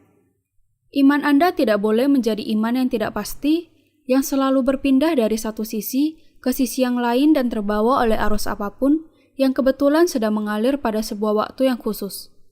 Kalau gereja Anda bukan gereja yang memberitakan firman Allah sebagaimana adanya, maka Anda harus berhenti hadir dalam gereja yang demikian. Hanya kepada mereka yang memiliki hati dan yang mengejar kebenaran Allah akan datang menemui mereka melalui firman mana darinya, firman kebenaran air dan roh. Saya adalah mahasiswa yang baik ketika saya belajar di seminari. Saya tidak pernah tidak masuk kelas dan nilai saya selalu sangat bagus. Saya belajar dengan tekun dan setia. Tetapi tetap saja, terlalu banyak hal yang tidak saya mengerti. Karena saya, bersama dengan seluruh anggota keluarga saya, berlatar belakang agama Buddha sebelum saya bertemu Yesus dan percaya kepadanya. Dan pengetahuan saya mengenai dia saat itu sangat terbatas. Dan yang lebih sedikit lagi adalah pemahaman saya akan firman. Dan karena itu, saya sangat bersemangat untuk belajar Alkitab. Karena rasa haus akan pengetahuan tentang firman Allah, saya berusaha untuk belajar dari banyak profesor di seminari itu, menanyakan banyak pertanyaan kepada mereka, dan berharap bahwa jawaban mereka akan memuaskan dahaga saya akan Alkitab. Bagaimanapun, tidak ada satupun hal yang bisa memberikan kepada saya jawaban yang jelas.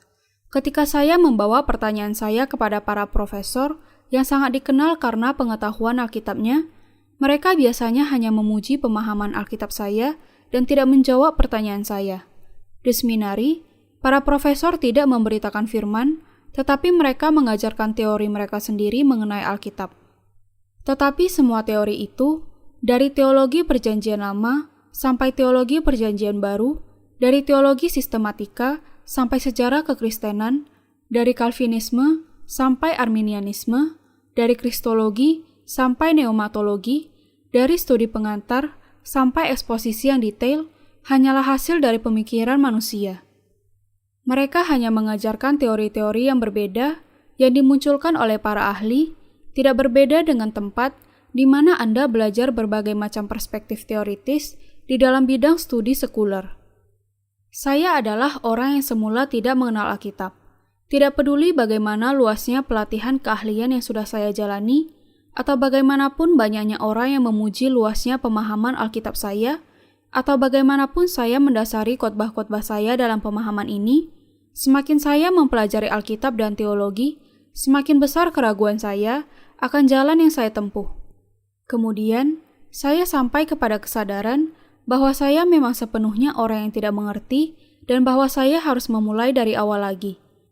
Karena itu, saya mulai mengangkat apa yang kemudian dianggap sebagai pertanyaan yang aneh dan janggal di kelas-kelas yang saya ikuti. Salah satunya adalah ini: mengapa Yesus dibaptiskan? Saya tidak pernah mendengar jawaban yang jelas untuk pertanyaan ini. Tidak ada yang bisa memberikan jawaban yang benar kepada saya. Bahwa Yesus dibaptiskan di Sungai Yordan oleh Yohanes Pembaptis adalah untuk menanggung segala dosa kita ke atas dirinya. Saya juga memiliki pertanyaan mengenai mukjizat yang dilakukan Yesus, seperti ketika Yesus memberi makan 5.000 orang dengan 5 roti dan 2 ikan saja. Karena itu, saya bertanya, ketika Yesus memberkati 5 roti dan 2 ikan itu, apakah roti dan ikan itu seketika menjadi banyak, atau roti dan ikan itu senantiasa bertambah ketika sedang dibagikan kepada semua orang yang ada di sana? Yang lebih sering, saya ditegur dan diejek karena mengajukan pertanyaan-pertanyaan yang demikian. Inilah yang kemudian saya sadari.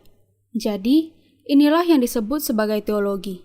Kami hanya belajar apa yang oleh Calvin orang Prancis itu sistematikan menjadi teori dan penjelasan. Kami sama sekali tidak tahu apa-apa tentang Alkitab. Karena itu, saya mulai melakukan sendiri penelitian yang mendalam dengan mengumpulkan bahan-bahan terbitan berbagai denominasi dan membandingkannya dengan Alkitab. Tetapi tetap saja, saya tidak mendapatkan apa-apa. Mereka semua sampai kepada kesimpulan yang sama, bahwa ketika manusia percaya kepada Yesus, dosa-dosa mereka secara bertahap lenyap, ketika mereka disucikan oleh doa-doa pertobatan mereka, dan bahwa mereka menjadi sepenuhnya tidak berdosa ketika mereka mati dan masuk surga. Perbedaan denominasi tidak menjadi masalah. Kesimpulan akhir mereka mengenai yang terpenting dilakukan oleh orang-orang Kristen adalah agar mereka berusaha keras melakukan doa-doa pertobatan dan pengudusan secara bertahap, sesuatu yang tidak ada hubungannya dengan firman.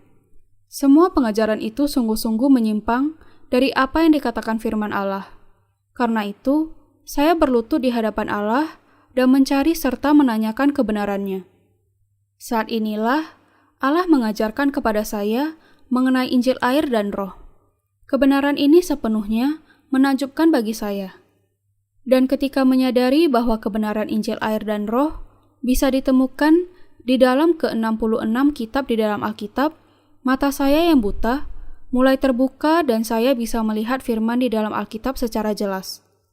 Saya bisa menemukan bagaimana Perjanjian Lama dan Perjanjian Baru saling berkaitan secara erat dan kemudian Roh Kudus berdiam di dalam diri saya ketika saya menemukan kebenaran ini. Setelah melihat dan menyadari firman kebenaran ini, begitu banyak dosa yang selama ini menyelimuti hati saya dan yang membebani saya begitu berat, kemudian sepenuhnya hilang dalam tindakan yang ajaib dan luar biasa dari kasih dan anugerah Allah. Seperti riak terjadi ketika sebuah batu kecil dilemparkan ke dalam sebuah danau yang tenang, ada sukacita dan terang yang sangat indah masuk ke dalam hati saya. Yang saya maksud dengan terang, yaitu ketika saya bisa menyadari apakah kebenaran firman itu. Dan ketika saya menyadarinya, Roh Kudus masuk ke dalam hati saya. Dan karena Roh Kudus, saya bisa melihat firman Alkitab dengan sangat jelas. Sejak saat ini, saya selalu bisa memberitakan Injil air dan Roh. Sampai hari ini, Injil air dan Roh sudah memantapkan hati saya, menghibur dan menguatkan saya, dan membuat hati saya senantiasa bersih.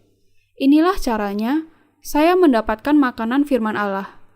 Ketika saya tinggal di dalam firman, bersama dengan kesadaran saya akan maknanya, datangnya berkat-berkat yang sangat indah yang memenuhi hati saya, dan hati saya pada gilirannya berenang di dalam samudera anugerah. Sama seperti hati saya, dengan itu penuh dengan berkat ini, ketika Anda percaya kepada firman keselamatan, dilahirkan kembali darinya, firman Allah juga akan membawa Anda kepada berkat dan anugerahnya. Ketika saya membuka Alkitab dan berdiam di dalam firman, semua kekhawatiran dan kegelisahan saya hilang, dan kemudian hati saya penuh dengan sukacita dan damai. Saya dimampukan untuk menjawab mengenai apa yang dikehendaki Allah di dalam firman-Nya setiap kali ditanya mengenai Alkitab. Hanya dengan mengerti dan percaya kepada Injil air dan Roh, manusia bisa dilahirkan kembali. Karena orang-orang yang dilahirkan kembali tidak lagi memiliki dosa di dalam hatinya lagi, kapan saja Tuhan kembali ke dunia ini, mereka semua sudah siap untuk pengangkatan mereka ketika Tuhan akhirnya mengangkat mereka ke angkasa.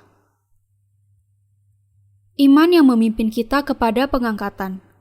Pengangkatan adalah sesuatu yang kita nantikan setelah kita menerima keselamatan dengan mengenal serta percaya kepada Injil air dan Roh. Dan ketika menanti, kita harus menantikannya dengan pemahaman yang jelas mengenai masa yang ditetapkan Allah. Masa yang ditetapkan Allah ada 7 masa, dan masa kemartiran berada di masa kuda hijau kuning. Masa kuda hijau kuning adalah masa keempat yang ditetapkan oleh Allah, masa di mana kita sekarang hidup. Dengan kata lain, adalah masa ketiga, yaitu masa kuda hitam. Ketika kita mendaki gunung yang tinggi, kita bersandar kepada peta yang menjadi penuntun kita. Tetapi untuk bisa dengan tepat dan aman sampai kepada tujuan kita, dengan memakai peta itu, kita harus terlebih dahulu tahu di mana lokasi kita sekarang. Tidak peduli bagaimanapun ahlinya Anda membaca peta atau betapapun tepatnya peta itu, kalau Anda tidak tahu di mana Anda sekarang berada, maka peta itu sama sekali tidak ada gunanya. Hanya ketika Anda tahu di mana lokasi Anda sendiri, maka Anda bisa dengan selamat sampai ke tujuan.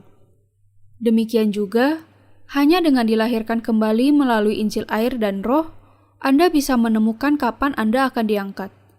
Waktu yang tepat secara alkitabiah mengenai saat pengangkatan adalah sesaat setelah pertengahan masa 7 tahun kesengsaraan besar, yaitu 3,5 tahun di dalam masa kesengsaraan itu. Inilah yang direncanakan Allah di dalam Yesus Kristus ketika Ia pertama-tama menciptakan alam semesta ini. Rencana Allah bagi keselamatan di dalam Yesus Kristus, yang dengannya Ia mengutus anak tunggalnya ke dunia ini, membaptiskannya dan membunuhnya di kayu salib, dan bangkit dari antara orang mati, bukanlah satu-satunya yang direncanakan Allah, tetapi Ia juga menetapkan masa-masa untuk alam semesta ini sejak penciptaan sampai kepada akhirnya dengan menentukan 7 masa darinya. Kita juga akan menggambar cetak biru sebelum kita membangun rumah kita dan membuat rencana ke depan untuk bisnis kita. Dan kita bahkan membuat jadwal daftar acara yang akan kita lakukan dalam 1 hari. Apakah kemudian, ketika Allah menciptakan alam semesta, manusia, Anda dan saya di dalam Yesus Kristus itu adalah tanpa perencanaan? Tentu saja bukan begitu. Ia menciptakan kita dengan rencana yang pasti. Rancangan ini dengan jelas dinyatakan di dalam firman Wahyu. Ketika kita membuka dan berdiam di dalam firman ini, kita bisa menemukan dengan pasti apakah rencana Allah itu. Inilah firman kebenaran. Meskipun firman Allah itu berumur beberapa ribu tahun, tetapi ia tetap saja kebenaran yang tidak menyimpang dan tidak berubah, yaitu tidak mengalami penambahan atau pengurangan. Mereka yang tidak mengerti hal ini dan belum dilahirkan kembali oleh air dan Roh, tetap berada di dalam ketidaktahuan akan kebenaran yang dinyatakan kepada kita dalam firman Allah. Tetapi mereka yang berdiam di dalam firman akan bisa menemukan dan menyadari semua kebenaran yang dinyatakan di dalam Alkitab. Bagian yang di dalamnya, Allah berjanji untuk memberikan mana darinya kepada mereka yang menang, berarti bahwa Allah akan memberikan terang sabdanya hanya kepada orang-orang yang bisa membedakan antara yang benar dengan yang salah dengan mengalahkan dusta dengan percaya kepada firman kebenarannya. Mereka yang bisa lepas dari dusta dan menemukan kebenaran harus mengalahkan semua dusta itu dengan mengajarkan kebenaran ini.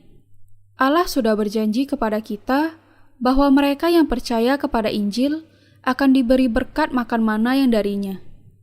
Barang siapa menang, kepadanya akan kuberikan dari mana yang tersembunyi, dan aku akan mengaruniakan kepadanya batu putih yang di atasnya tertulis nama baru yang tidak diketahui oleh siapapun selain oleh yang menerimanya. Mana yang tersembunyi di sini berarti firman Allah. Batu putih itu, di lain pihak, berarti bahwa nama kita akan dituliskan di dalam kitab kehidupan. Ketika manusia percaya kepada Injil air dan Roh yang diberikan Allah kepadanya, hati mereka akan diubahkan. Ketika hati mereka dipenuhi dengan firman Roh Kudus, mereka kemudian menyadari bahwa dengan percaya kepada firman, semua dosa-dosa yang ada di dalam hati mereka dilenyapkan. Karena sudah dibersihkan oleh air dan Roh, nama mereka kemudian dituliskan di batu putih. Allah mengatakan bahwa tidak ada seorang pun yang tahu nama yang baru itu kecuali mereka yang menerimanya. Mereka yang sudah diampuni dosa-dosanya harus menyadari bahwa hati mereka tidak lagi memiliki dosa dan bahwa nama mereka sudah tercatat di dalam kitab kehidupan. Mereka mengerti, dengan kata lain, bahwa Injil air dan Roh sudah menghapuskan segala dosa di dalam hati mereka. Hanya mereka yang dilahirkan kembali dengan demikian mengerti firman sejati air dan Roh dan menerima pengampunan mereka serta bisa mengenal Tuhan dan kebenaran. Mereka yang tidak dilahirkan kembali tidak menyadari bahwa mereka memang belum dilahirkan kembali. Tetapi orang-orang yang sudah dilahirkan kembali bisa dengan mudah melihat orang-orang itu dan bahwa mereka belum makan mana dari Allah itu dan bahwa nama mereka belum tertulis di dalam batu putih itu. Apakah Anda ingin diangkat? Kalau Anda ingin diangkat, Anda harus memenuhi syarat untuk makan mana itu. Yang saya maksud dengan memenuhi syarat untuk makan mana, yaitu bahwa Anda harus dilahirkan kembali dari air dan roh. Untuk bisa makan mana, Anda juga harus melawan dan mengalahkan dusta di dalam iman Anda. Para guru palsu tidak membawa penebusan kepada para pengikutnya, tetapi mereka menguras jiwa dan bahkan juga harta benda mereka. Kita harus berjuang melawan gereja-gereja palsu yang demikian dan para hamba Allah palsu yang ada di dalam kekristenan zaman ini. Kita harus tahu, berdasarkan Alkitab, secara tepat cara Yesus menghapus segala dosa kita, apa sebabnya Ia dibaptiskan, apa sebabnya Ia menanggung segala dosa dunia, apa sebabnya Ia mati di kayu salib, dan apa sebabnya Ia bangkit lagi dari kematian. Kita harus tahu dengan pasti mengapa Yesus datang ke dunia ini dalam rupa manusia dan melakukan semuanya itu. Dan kita harus tahu dengan pasti siapa Yesus itu. Tetapi gereja-gereja palsu bukannya mengajarkan kebenaran ini, tetapi justru menyebut siapa saja yang datang, orang kudus, atas kewenangan pribadi mereka.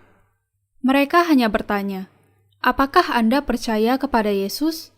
Kalau jawabannya, ya kami percaya, maka gereja-gereja palsu itu dengan seketika menyebut mereka orang-orang kudus, membaptiskan mereka dalam waktu sekitar 1 tahun kemudian, dan kemudian mulai menarik segala macam persembahan dari orang-orang itu, dari persembahan syukur, sampai persembahan khusus, sampai janji iman untuk gedung gereja yang baru. Gereja-gereja yang demikian, yang hanya berpikir mengenai uang dan ketamakan, untuk membangun gereja yang lebih besar semata-mata adalah gereja-gereja palsu. Ketika kita makan mana, kita harus berjuang melawan gereja-gereja palsu yang demikian dan mereka yang mengabarkan pengajaran yang palsu demikian. Kalau kita kalah dalam perjuangan ini, itu berarti kita tidak hanya tidak menjadi orang-orang kudus Allah, tetapi juga berarti bahwa kita tidak akan diangkat olehnya. Tidak menjadi orang-orang kudus Allah berarti kita bukan anak-anak Allah. Dan bahkan sekalipun Kristus datang kembali 100 kali, kita tetap tidak akan pernah terangkat. Matius 25 menceritakan perumpamaan mengenai 10 mempelai wanita, 5 bijaksana dan 5 yang lainnya bodoh. Di dalamnya, dijelaskan betapa bodohnya 5 mempelai wanita yang membawa lampu mereka tetapi tidak membawa minyak, dan kemudian pergi untuk membeli minyak sesaat sebelum ada berita mengenai kedatangan mempelai pria. Kita harus menjadi mempelai wanita yang bijaksana yang menyiapkan minyak sebelumnya. Yang saya maksud dengan iman yang menyiapkan minyak adalah kita harus memenuhi syarat untuk makan mana di hadapan Yesus, mengalahkan para pendusta, dan dilahirkan kembali oleh firman air dan roh. Ketika kita mendengar khotbah, kita harus bertanya kepada diri kita sendiri, apakah pendeta itu sedang memberitakan firman Allah atau bukan? Kita juga harus bertanya, apakah gereja memakai keuangannya sesuai dengan yang dikehendaki Allah, yaitu untuk pekerjaannya, bukan untuk diri sendiri. Kita harus menemukan, dengan kata lain, gereja Allah yang sejati. Kita bosan dengan gereja yang hanya di bibir saja memberitakan firman Allah dan pengajarannya. Tidak peduli bagaimanapun bagusnya perkataan atau cara pertobatan mereka, perbuatan mereka akan menunjukkan apa yang sebenarnya yang mereka percayai, apakah mereka lebih tertarik kepada bangunan yang lebih besar dibandingkan dengan yang lainnya. Apakah mereka memperhatikan orang-orang miskin dan tidak hanya menarik orang-orang yang kaya saja, dan apakah mereka memiliki ketertarikan untuk menjangkau jiwa-jiwa atau tidak. Allah sudah memberikan kepada kita mata dan telinga sehingga kita bisa melihat dan menilai sendiri. Dan ketika Anda menyimpulkan bahwa gereja Anda bukanlah gereja yang benar, jangan ragu-ragu untuk langsung keluar, karena dengan terus menghadiri dalam gereja yang demikian akan sama dengan berjuang untuk masuk neraka. Anda sama saja sedang membuang hidup Anda sendiri. Apakah Anda menyadari betapa indahnya Injil air dan roh itu? Ketika Anda mengenal dan menerima kebenaran ini, Injil air dan roh ini, ke dalam hati Anda akan menjadi manusia baru. Mereka yang tadinya menjadi milik dunia, sekarang menjadi milik surga, dan mereka yang tadinya dibelenggu iblis sudah dimerdekakan. Iblis bisa masuk dan membelenggu jiwa mereka yang memiliki dosa di dalam hatinya dan yang terikat oleh dosa-dosanya. Tetapi Tuhan datang ke dunia ini dan menanggung segala dosa kita dengan Injil air dan Roh. Karena Ia sudah sepenuhnya menanggung segala dosa kita, iblis tidak lagi bisa memelunggu atau mencuri jiwa kita. Inilah sebabnya, ketika Anda mengenal dan percaya kepada kebenaran ini, iblis diusir dan kehidupan Anda diubahkan. Dengan kata lain, mereka yang sudah menjadi hamba dunia dibebaskan dari perhambaan itu.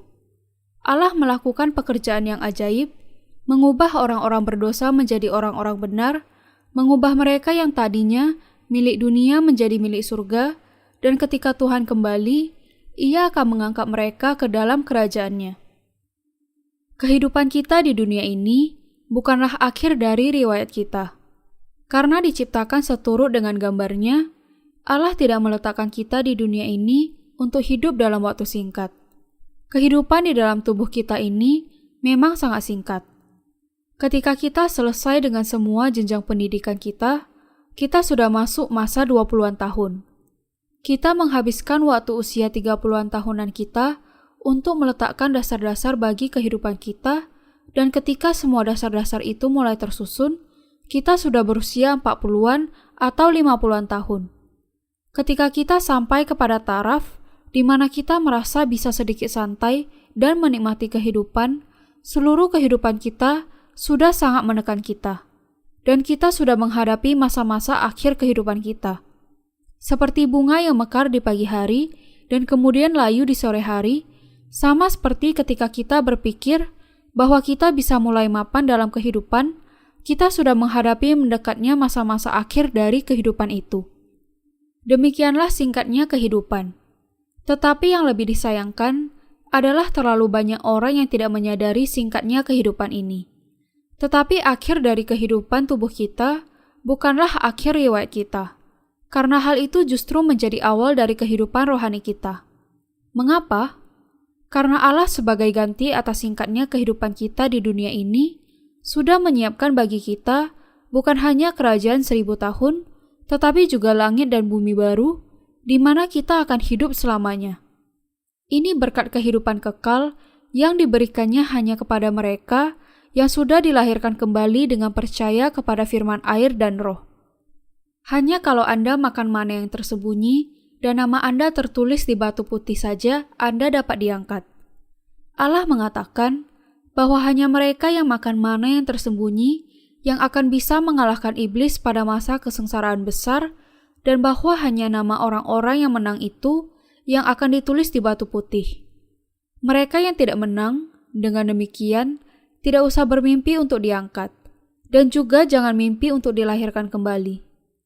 Perlu pengorbanan untuk mendapatkan sesuatu yang berharga dan bernilai tinggi. Contoh yang baik adalah emas.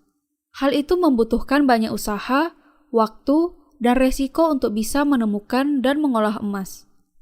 Banyak orang yang mati di tambang emas, bahkan sebelum mereka menemukan sepotong emas pun. Penggalian atas tanah sebanyak 1 truk ditambang hanya menghasilkan sedikit saja emas. Dan lagi, ini tidak bisa dilakukan di sembarang tempat, tetapi Anda harus melakukan penggalian tanah yang mengandung emas. Ini membutuhkan, dengan kata lain, upaya yang sangat keras dan bahkan kadangkala harus mengorbankan nyawa.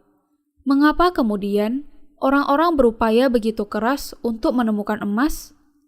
Karena mereka merasa bahwa emas itu berharga dan layak dicari dengan mempertaruhkan nyawa. Yang lebih berharga dan bernilai tinggi dibandingkan dengan emas, bagaimanapun, adalah kenyataan bahwa kita bisa menjadi anak-anak Allah. Allah bisa memberikan kepada Anda kebahagiaan yang sementara di dalam kehidupan tubuh Anda. Tetapi menjadi anak-anak Allah memberikan kepada Anda kebahagiaan yang tidak pernah berakhir dan yang kekal. Untuk bisa diangkat di zaman akhir, untuk bisa menikmati kekayaan, kemakmuran, dan kemuliaan di kerajaan 1000 tahun dan langit dan bumi baru, dan untuk hidup yang demikian selamanya, Anda harus melawan semua dusta di dunia ini dan percaya kepada Injil air dan Roh, serta mempertahankan iman Anda dan memastikan kemenangan Anda. Ada begitu banyak dusta di dalam dunia ini yang selalu mencari kesempatan untuk menyusup ke dalam hati kita dan membuat kita kehilangan iman kita. Mereka yang percaya kepada Injil air dan Roh dan memiliki kebenaran di dalam hati mereka, tahu betapa berharganya iman mereka itu. Dan karena mereka mengerti betapa berharganya iman itu, mereka berjuang melawan semua pengajaran palsu yang berusaha mencuri kebenaran itu daripada mereka. Kalau kita menyadari betapa banyak orang menginginkan iman ini, tetapi tidak bisa mendapatkannya, dan kalau kita menyadari kalau iman ini akan mendandani kita sampai kita disambut dengan baik di dalam perjamuan anak domba dan memberikan kepada kita berkah kehidupan kekalnya, kita harus menjadikannya milik kita sepenuhnya dan tidak membiarkan siapapun mengambilnya dari kita. Inilah jenis iman yang berjuang dan menang. Saya sangat yakin mengenai pentingnya mengabarkan pemahaman dan pengetahuan yang benar mengenai firman Wahyu untuk meyakinkan bahwa Anda akan bisa mempertahankan Injil air dan Roh yang sangat berharga ini. Karena saya tahu bahwa banyak guru-guru palsu yang akan mencoba memakai firman Wahyu untuk menipu dan membingungkan bukan hanya orang-orang biasa, tetapi juga orang-orang kudus yang sudah dilahirkan kembali. Inilah sebabnya saya memberitakan firman Wahyu sepanjang khotbah-khotbah dan buku-buku saya untuk memastikan bahwa Anda bisa menjalani kehidupan iman Anda dengan pemahaman dan kepercayaan yang benar mengenai akhir zaman. Firman Wahyu menawarkan sesuatu yang teramat sangat penting. Tetapi firman Wahyu tidak menyatakan apa-apa kepada mereka yang tidak bisa makan mana Allah yang tersembunyi, yang tidak memiliki Roh Kudus di dalam hati mereka. Dari tanda-tanda akhir zaman sampai pengangkatan, yang menjadi pengharapan setiap orang Kristen, sampai kepada langit dan bumi baru, sebuah rencana yang sangat luar biasa tertulis di dalam firman Wahyu. Tetapi karena hikmat Allah yang tidak menyatakan rahasianya kepada semua manusia, Wahyu tetap saja menjadi bagian yang sulit yang tidak bisa dipahami oleh sembarang orang. Tidak ada seorang pun, kecuali mereka yang sudah makan mana yang tersembunyi dan namanya yang sudah tertulis di batu putih dengan dilahirkan kembali oleh air dan Roh, bisa menang atas dusta dan memahami firman Wahyu. Inilah sebabnya, dalam ketidaktahuan mereka yang tidak dilahirkan kembali, berbicara mengenai pengangkatan pretribulasi atau pengangkatan posttribulasi, dan sebabnya mengapa kita sekarang menemukan orang-orang yang mengatakan kalau kerajaan 1000 tahun itu hanya sekedar simbolis saja. Firman Allah itu kebenaran, dan dengan jelas di dalamnya dikatakan bahwa pengangkatan tidak akan terjadi tanpa kesengsaraan besar. Dengan jelas dikatakan di sana bahwa pengangkatan akan terjadi segera setelah titik tengah dari masa 7 tahun kesengsaraan besar, setelah kemartiran orang-orang kudus dan terjadi bersamaan dengan kebangkitan. Diangkat ketika sedang melakukan semua kegiatan sehari-hari, pilot yang tiba-tiba lenyap, dan ibu-ibu yang hilang dari meja makan di seluruh dunia. Sebenarnya, saya minta maaf harus memberitahu Anda tidak akan terjadi demikian. Namun, pengangkatan itu akan terjadi ketika berbagai bencana besar menimpa dunia ini, gempa bumi yang melanda, bintang berjatuhan, dan bumi terbelah. Pengangkatan dengan kata lain, tidak akan terjadi di suatu hari yang tenang, di siang yang cerah. Bintang belum berjatuhan, sepertiga bumi belum terbakar, dan air laut belum menjadi darah. Apa artinya ini? Artinya adalah bahwa sekarang ini belum saatnya pengangkatan. Allah mengatakan bahwa Ia akan memberikan tanda-tanda kepada kita yang bisa kita kenali sebelum pengangkatan terjadi. Tanda-tanda ini adalah bencana yang akan terjadi di dunia. Sepertiga laut akan menjadi darah, sepertiga hutan terbakar, bintang berjatuhan, air tidak bisa diminum, dan sebagainya. Ketika dunia ini kemudian jatuh ke dalam berbagai bencana, Antikristus akan muncul untuk memerintah. Pertama-tama, ia akan muncul sebagai pemimpin dunia yang sangat berpengaruh, dan kemudian ia akan menjadi tiran yang akan memerintah dunia dengan kekuatannya yang mutlak. Alkitab mengatakan bahwa pada saat itu, ketika pemerintahan tirani dari Antikristus atas seluruh dunia ditegakkan, Tuhan akan kembali ke dunia ini untuk mengangkat orang-orang kudusnya. Pengangkatan itu tidak akan terjadi ketika bencana besar itu terjadi dan sebelum Antikristus muncul. Tidak benar dengan kata lain, kalau ada orang yang berhenti dari pekerjaannya, berhenti bersekolah, dan kemudian bahkan sampai berhenti secara menyeluruh dari kegiatan mereka sehari-hari, dan berpikir kalau mereka akan diangkat, kalau pada kenyataannya, tanda-tanda yang dijanjikan Allah kepada kita belum terjadi. Anda tidak boleh didustai dengan cara demikian, karena kalau demikian, maka Anda akan jatuh ke dalam perangkat dusta si iblis. Kita harus berjuang melawan dan mengalahkan segala sesuatu, di mana pengajaran-pengajaran itu menjadikannya sebagai jebakan untuk menjebak kita. Satu-satunya iman yang bisa menang atas pengajaran-pengajaran palsu itu adalah Injil air dan Roh. Hanya mereka yang percaya kepada baptisan Yesus dan mengangkat segala dosa-dosa kita ke atas dirinya yang sungguh-sungguh dimerdekakan dari belenggu dosa-dosa itu. Karena Yesus menanggung dosa-dosa kita ke atas dirinya dengan baptisannya, dan karena Ia telah menebus kita dengan darahnya sendiri yang sudah menghapuskan segala dosa kita, kita menerima keselamatan yang sempurna dengan percaya kepada semua yang sudah dilakukan Allah kepada kita dengan iman dan hanya iman saja. Mereka yang percaya kepada firman ini sekarang sudah menjadi anak-anak Allah, dan mereka akan menang dalam semua rencana yang sudah ditetapkan Allah kepada mereka. Di lain pihak, satu-satunya hal yang menunggu para pendusta yang mengaku percaya kepada Yesus, tetapi masih juga memiliki dosa di dalam hatinya, dan yang hanya mencari pemenuhan ketamakan mereka dalam melayani Tuhan, adalah penghukuman yang akan mereka hadapi bersama-sama dengan iblis. Inilah sebabnya, Injil air dan Roh kita ini begitu berharga. Hanya mereka yang mengenalnya dan yang bisa membedakan antara Injil yang benar dengan yang salah akan bisa makan mana Allah yang tersembunyi. Pada akhirnya, bisa mengalahkan semua dusta dan masuk ke dalam kerajaan 1000 tahun serta langit dan bumi baru. Bacalah firman dan Anda akan melihat sendiri apakah kebenaran yang sejati yang bisa menyelamatkan Anda, memberikan pengharapan kepada Anda, dan memberkati Anda dengan kehidupan kekal. Sadarilah hal itu dan percaya kepadanya. Inilah iman yang berkemenangan.